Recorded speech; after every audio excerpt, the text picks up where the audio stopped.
All right, so tonight we're going to be discussing contamination, what it is, why it's bad for the recycling stream, and what you can do to help us prevent it. So one of the areas that we see a lot of contamination in is our plastics. And if you've been to the drop-off center in the last month or so, you've probably noticed that we've made some significant changes to our plastics bin. Due to COVID-19, we've had to restrict what we accept because we're sorting less material now to protect the health and safety of our staff. So right now at the drop-off center, we're only accepting plastic bottles and jugs that are resin code number 1 and number 2. So that eliminates a lot of the plastics that you're used to bringing to us. But again, it's for the safety of our staff. And these changes are only at the drop-off center right now, but we are rolling these out to campus within the next month. And we will be updating all of our signs to let you guys know the details and sending out some more information, as we get closer to the school year starting. So while this changes on campus, at the drop-off center, we've been able to see kind of what our issues have been with our contamination. And we made a short video for you that we're going to show here in just a minute that shows the plastic that we collected from the plastics bin. And we're going to point out some of the contamination in that. So let me just pull up the video here real quick. Give me a minute. And while Katie does that, I just wanted to share some good news. I know we're going to talk about some contamination and some issues that we have had at the drop-off center. But overall, it has been an extreme success, and it's been a lot thanks to your dedicated patrons that keep patroning us. In the first month alone, since we've opened, it's been about 4 weeks. We have accumulated over 105,000 pounds of material. So that is all items kept out of the landfill, and of that, 41,000 was cardboard. Across the recycling industry, there's been a huge uptick recently in cardboard, thanks in part to the virus and a lot of people now using Amazon and things like that shipped to their house. So looks like the video is ready. Take it away, Katie.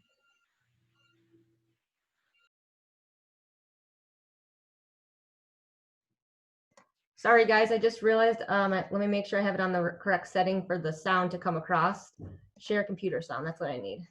Okay. I'm here at the Michigan State University Material Recovery Facility where we process recyclables that are collected from campus and at our drop-off center. And I want to talk a little bit about contamination today. Contamination is really anything in our recycling stream that we cannot recycle. So there's two general types of contamination. One is from items that we actually can recycle, but they're not processed properly. So for example, a peanut butter jar. This peanut butter jar is a number 1 PET plastic bottle that we can accept.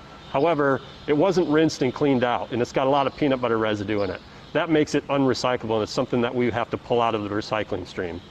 The other type of contaminant is items that are in, for example, this is our number 1 and our number 2 bottle stream behind me.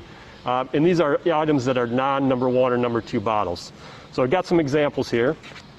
We've got an egg carton, obviously not something that we can recycle as a plastic bottle. We've got bags, plastic, what we call plastic film, lots of plastic bags and styrofoam in here. We also oftentimes get people who will bring their materials in bags, and there may be recyclable material in here, but because it's in a bag, we have to rip open that bag and separate it out. So if you're going to come to the drop-off center, you might want to bring your stuff in a bag, but empty it out into the container and take the bag home with you, please.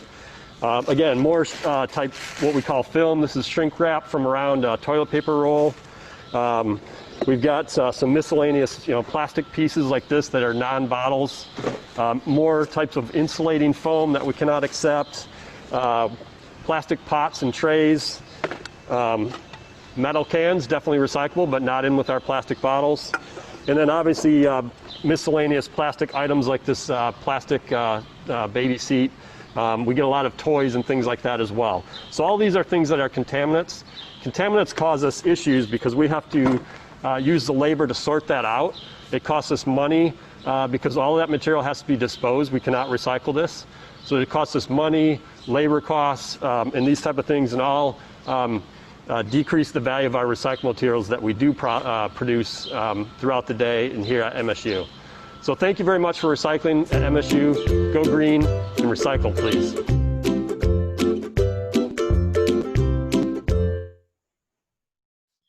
Well, Well, thanks a lot for that video, Katie. As you're queuing up the next presentation that I'll be giving, just a couple reminders. First, our drop-off center is currently open. We opened back on June 22nd, and it's unfortunately we've had to restrict the hours. Those hours are 9 a.m. to 3 p.m. Weekdays. We've also made some changes to the configuration of the site to spread out the containers for safety and allowing for more social distancing. We've toned off every other parking spot so that, again, we have more distance between our parking spaces to try to make it as safe for you as possible. So I did want to talk today a little bit about the importance of recycling right and dig a little bit deeper into the contamination issue. So I want to answer some key questions before we end the presentation today. One is, what is contamination? We'll talk a little bit about the two different types of contamination. We'll talk about how do you know if you're contaminated a bin? What happens when there's contamination? Why is contamination a problem? What streams are most likely to get contaminated? And then finally, what can you do to keep contamination out of the bin? So contamination, as I said in the video, is really anything that we can't accept. It's that simple. It's items that we get that we can't recycle. There are two different types of contaminants, and I showed that peanut butter jar in the video, and there's a picture of one there. So improperly prepared recyclables are one type of contaminant. It could be a peanut butter jar with peanut butter in it. It could be a ketchup bottle with ketchup in it. That food residue that's in there is not acceptable by the people that purchase our recyclables. And so it's not something that we can accept. The second is anything that we simply can't accept that is not recyclable in our program. So the bottom right there is a clamshell container. As Katie said earlier, we're now simply collecting bottles and jugs, and so that's not something that is acceptable. In the video, I showed a bunch of other examples, things like foam insulation, styrofoam eggshell containers or egg containers, plastic bags, and those kind of things. Anything that we currently cannot accept is a contaminant. So how do you know if you're contaminating a bin? The easiest thing to do is simply consult with the bin labels. All of our labels at our drop-off center, or all of our containers at our drop-off center, have a label right next to the opening that tells you what we can accept, what we can't, and then how those materials need to be accepted as well. And the same is with our recycling stations throughout campus and in our buildings as well. So please, when in doubt, leave it out. If you have questions, look at the bin labels. If you can't figure out if it's acceptable or not, please take it home with you and save it for another day. And also, no wishful recycling, please. If you're standing in front of the bin and you are unsure whether an item should go in, don't put it in just wishing that it'll get recycled. I like to say, you know, this is the Wizard of Oz thing. You can't click your heels 3 times and throw it in and think that it'll get recycled. Unfortunately, it's something that is, if it's not acceptable, we'll have to pull it out and dispose of it. When we get contaminants in our recycling stream, we have to pull them out. And we are a system that utilizes manual sorting, or what we call hand sorting. This is a picture of our sort line. This was pre-COVID. And this is our students that were working that day pulling out non-recyclable materials. So you can see things like those, that plastic clothes hanger is an item that we cannot accept. We would have to pull that out by hand. That material that we have to pull out is called outthrow.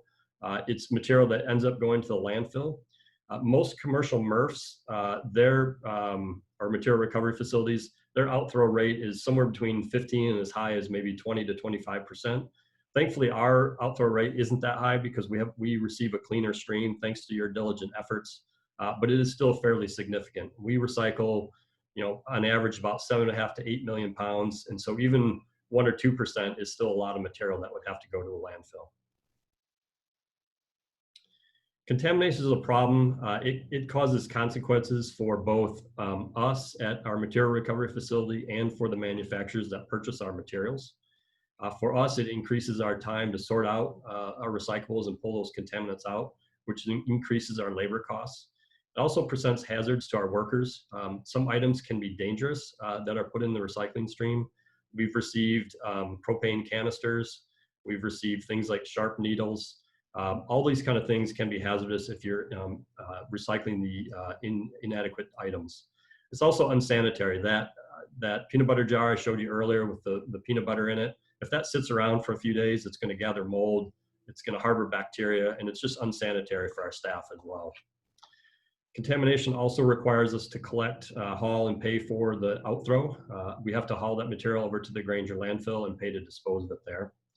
It also ultimately can result in rejected loads as well. If we're sending out loads of recyclable materials to manufacturers and the percentage of contamination in there is too high, they will reject the loads, and that is a costly process for us. For manufacturers, there's a lot of consequences, but the two significant ones is it can damage their equipment. The picture there you see is a worker at a recycling facility who's tethered into a large machine with these large metal rollers, and you can see he's pulling out plastic film that's stuck in the rollers. And so that causes downtime, and it can damage the equipment as well. It also can cause impurities in products. So if you have a recycled stream that has contaminants in it, it can cause impurities, like a little piece of metal can wind up in a plastic bottle or jug. And so those things are all very important reasons why we need to keep our recycling stream clean. Some of the streams that we often see contaminants in are corrugated cardboard. We have a lot of folks who don't pull out the styrofoam or the packaging that's in them, those little air bubbles, the plastic foam cushion things. Those get left in there. We have to pull that all out by hand. Our plastic bottles and jugs, because of the changes we've made, we're still getting a lot of non-plastic bottles and jugs, things like clamshell containers, garden hose, those type of things. Our carton containers, that's a new item for us, so folks are still getting used to that, and we're getting some box board in there. That box board should be separated out.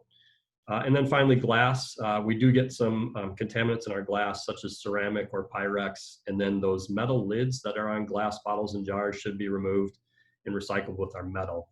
And then just overall, one thing that we get as well is a lot of people bring their recyclables in plastic bags, and they want to throw the whole bag and the recyclables in the recycling bin, and we ask that you empty the contents out of the bag and take the bag home with you and hopefully reuse it. What can you do to keep contamination out of the bin? Please know before you throw. So know what's supposed to go in the bin before you bring your recycling to the drop-off center, or if you're recycling on campus. We have the recycling drop-off center guide on the right-hand side there. There's on the left is the link to it, and Chris is going to be posting in the chat feature the link as well, so you can directly link to it. Take some time to read that through and make sure that what you have is what we accept. And then know how to prepare your materials as well. It's always important to have clean, dry materials. That's important whether you recycle for at home or at our drop-off facility or in another community as well. So before I leave, I did want to just stress some key takeaways. The first is recycling must be prepared right. Our recycling is not single streamed. We don't want people throwing everything but the kitchen sink in. Our recycling is also a feedstock for manufacturing. We make bales of recyclables and we sell those to local manufacturers. They're commodities like timber, oil, honey, etc. Contamination impacts our recycling. It's unsanitary for our staff if it's dirty or if it's improper materials. It causes us extra costs to process materials when we get contaminants in, and it goes against our mission to utilize waste as a resource. So please, when in doubt, keep it out. Consult our guide. If you can't get answers that you need from our guide, please feel free to call us during business hours and we'll answer your questions as well. Speaking of questions, that's the conclusion of my presentation, and we are at the question and answer session, so we'd love to hear some questions from you. You can click on the Q&A feature to submit a question, and then type in your question in the box and click next, please. So Chris, do we have any questions yet? We do. We've have a couple of questions that have come in.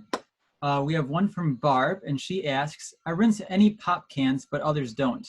Do those unrinsed pop cans contaminate the rest?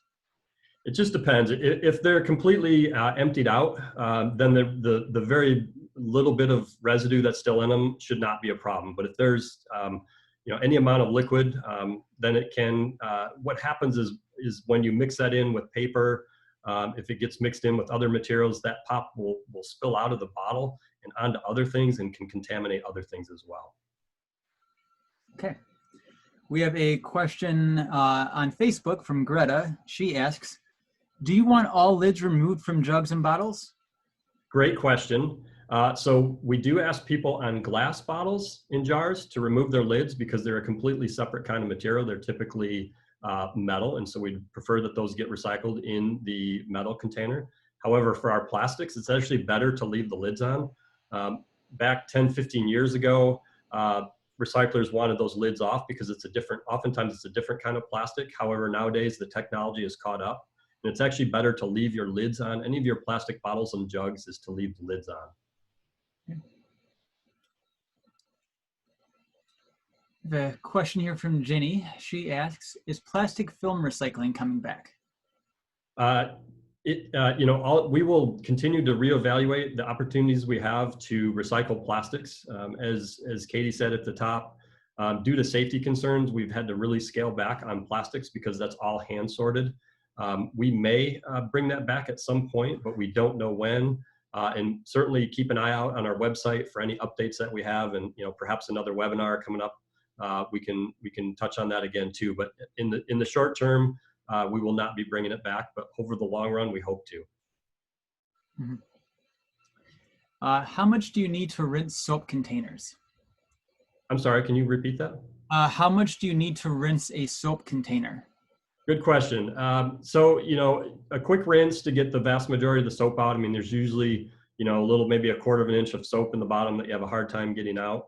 You just please kind of rinse that out as best you can. It doesn't have to be perfectly clean, but the more you can rinse it out, the better for us. Again, that type of stuff leaks out onto other recyclables and can contaminate them as well. Okay. We have a follow-up to that question earlier about lids on plastics.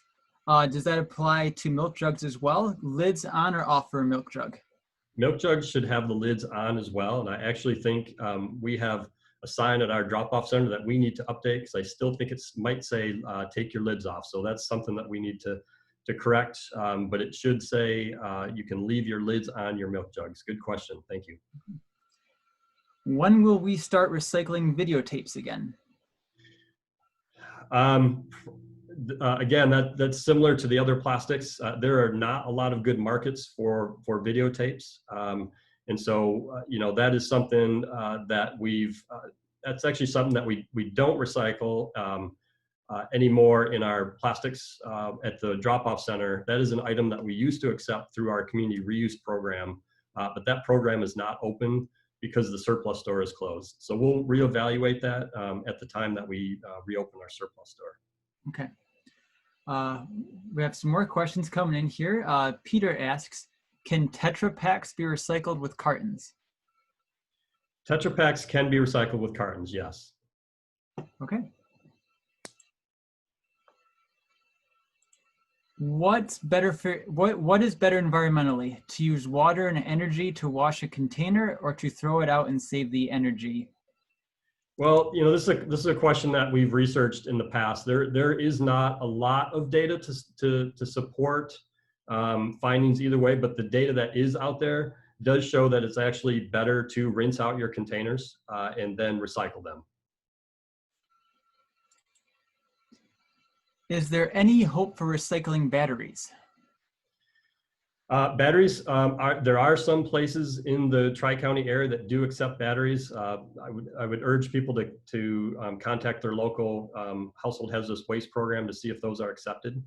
That is probably one of the best places. There are places that accept non-alkaline batteries or rechargeable batteries. Some of the big box stores like Lowe's and Menards do have a location there where you can drop off things like cordless drill batteries, those type of things. As far as alkaline batteries, those are the ones that are a little bit more difficult, and there are some county health departments though in the area that do accept those. Mm-hmm. I just want to add to that one. I know from experience that Ingham County doesn't have a county program, but if you happen to live in Eaton or Clinton County, they both have very large programs with about a dozen locations around each county where you can recycle those. We have a question here from Ronnie. Should we take off metal bands on glass bottles like wine bottles? Good question. That's not necessary. The little bit of metal that's on there is difficult to remove, and it can be handled in the recycling process. Mm-hmm. I have a question here from Sean. He asks, why do we have to flatten milk jugs? Should we flatten other containers as well? The flattening of jugs and any other containers like cardboard, the primary reason for that is just to simply save space in our bins, particularly with cardboard. If you were to not flatten your bins, you'd have probably 75% air in your bin and only 25% cardboard. The more we can flatten cardboard and things like milk jugs, it just allows us to leave the bins out longer. We don't have to service them as much. It reduces our costs and saves space. Okay. I have a question here from Marge. She says, I save egg cartons for a friend who has chickens. It would be nice to have a system to do that on a larger scale. So I'm not sure if that is for the plastic ones or for the styrofoam. But are there options for styrofoam recycling around here, Dave? There are. Dart Container in Mason is one of the largest styrofoam manufacturers or expanded polystyrene manufacturers in the nation, I believe. They have a drop-off center in Mason. Also, the City of East Lansing drop-off center also does take styrofoam. As with anything, anytime you're going to be taking materials to another facility, I always encourage you to check their website for the latest information, especially with COVID right now. There's been a lot of changes to programs. So I would strongly urge you to either contact them or check their websites for the latest information. Okay. Some more questions coming in from Facebook. Joe asks, are there any metals that you don't take, and what if it is rusted? If it's slightly rusted, that's fine. We primarily collect tin cans and the like, but we can take some other metals as long as they fit in our bin. Okay. We have a question here. Should tape be removed from boxes? It does not need to be. That's another thing, that the recycling process has gotten advanced enough that when they pulp those boxes, they basically, if you've ever seen a cardboard recycling process, that cardboard is added to a slurry, a pulp slurry, where it's spun around and broken down, and that tape is actually removed in that process. Another Facebook question here. Do we take wood of any kind? We do not. I'm sorry, but we do not. Back to a plastic bag question here. Should I discard my cat litter bags that I have been saving, or will we be collecting them by the fall? It's a tough question to answer. I don't know when we'll be able to bring back bag collection. At this point, I suspect that the regulations that we have in place will last for a few more months at least. So it's up to you whether you want to hold on to them for that long. If not, the only other option that I know of is places like Kroger and Meijer do accept plastic bags, plastic grocery bags. I do know that Kroger takes a wider variety of things. They take other plastics like newspaper, the bags that newspaper, the sleeves.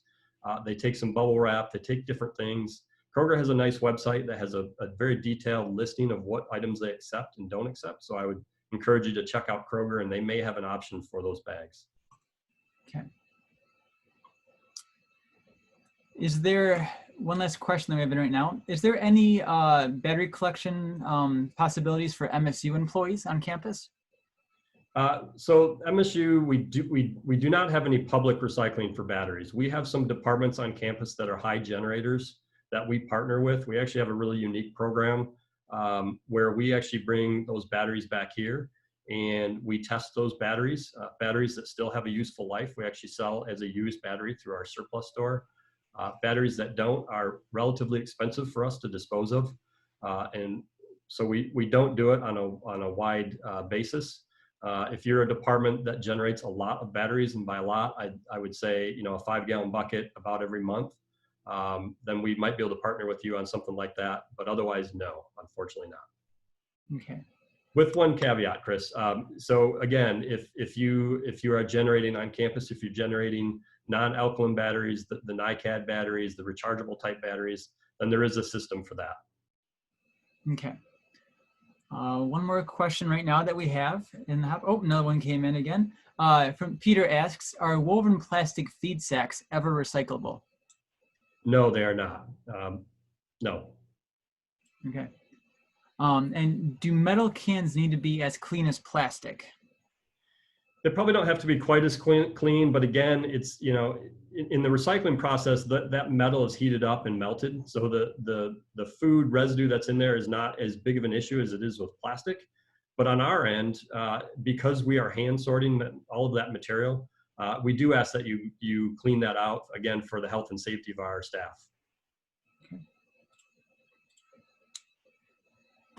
As for now, we do not have any more questions. Dave, you can take a breath for a second. That was pretty.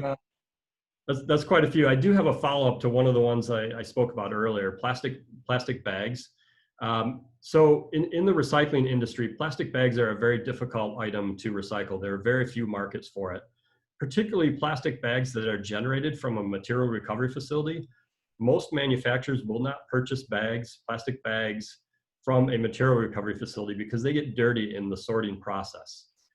However, they will purchase that from department stores or grocery stores like Kroger and Meyer. So there is much more of a market for that. So I always encourage people, if you have grocery bags and those type of bags, to try to take them back to a Meyer or a Kroger store or any one of the other local stores that take those, because it's much more marketable and usable by local manufacturers.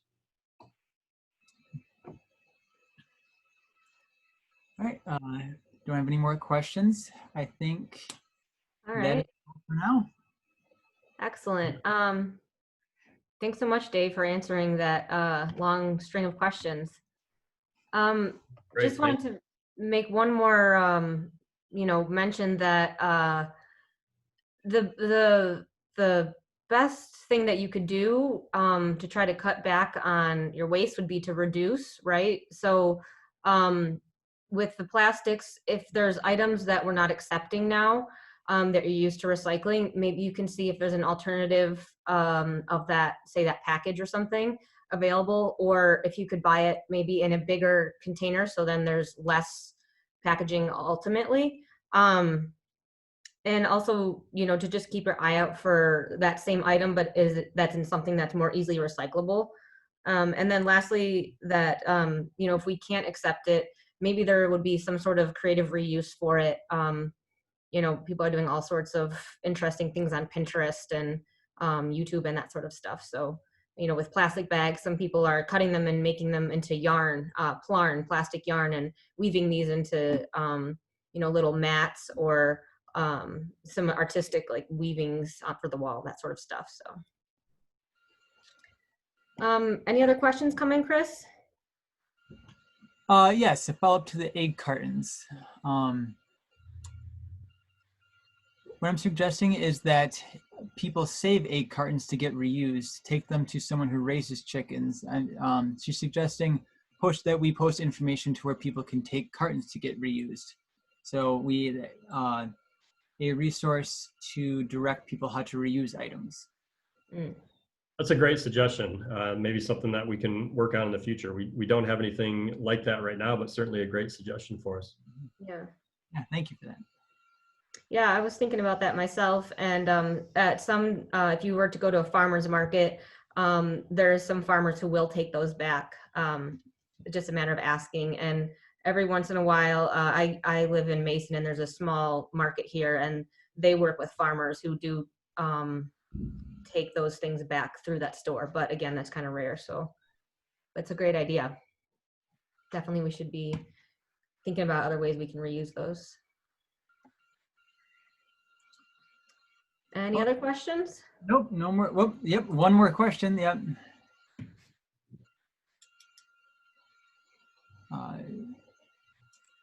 Just another comment about the egg cartons that yeah, it would be a really great idea. I think we're all in agreement that it would be really nice to have like a Craigslist for reusable items in the area.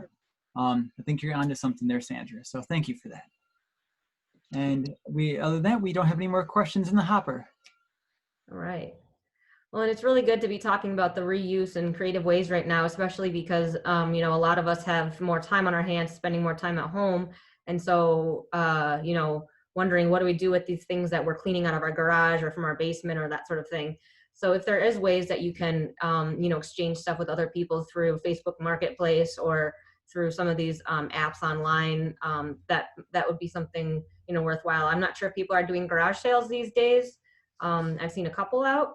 but maybe also saving some things for, I know I was planning on doing a big garage sale this summer, and I'll be saving my stuff, again for next year, or at least till it kind of lightens up around here. And we have one more a comment on the eggs from Facebook. So we got our multiple posts interacting with each other that we have a recommendation that Facebook Marketplace will accept egg cartons, that people will are looking to buy and sell those as well. So thank you, Terry. That's another outlet. So thank you. So, this is our second town hall that we've hosted. We did our first one in June, and we focused on the drop-off center reopening, and, mentioned of the surplus store that now offers curbside pickup of items. So we're listing, more and more items online every day. So that's another great way to, promote reuse when you are looking to, to buy something new, whether it's, for your home office, if you're working from home, or some of the back to school stuff, that kids might need. If we go back to school, or I guess they're still going to be using supplies. The next thing I wanted to mention is just that we're going to be hosting another town hall in August. So just stay tuned for that information. We'll be putting that out on Facebook and in our newsletter to Waste Warriors. Just maybe give another minute if there's any stragglers. If you've got the question, probably somebody else does too. Yeah.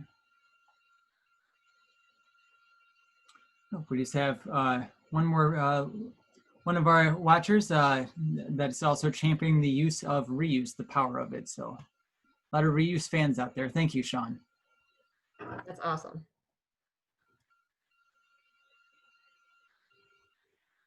Other than that, it looks like we are all set. I think we're wrapped up. Okay. So. Well, thanks everybody so much for joining us. It's been a pleasure having you virtually. We'll see you next time. Thanks a lot, everyone. Take care.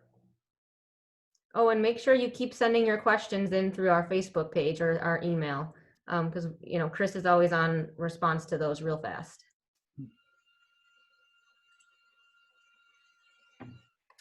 All right. Sayonara, everybody. Have a great evening. Thank you. All right. Bye. Thank you.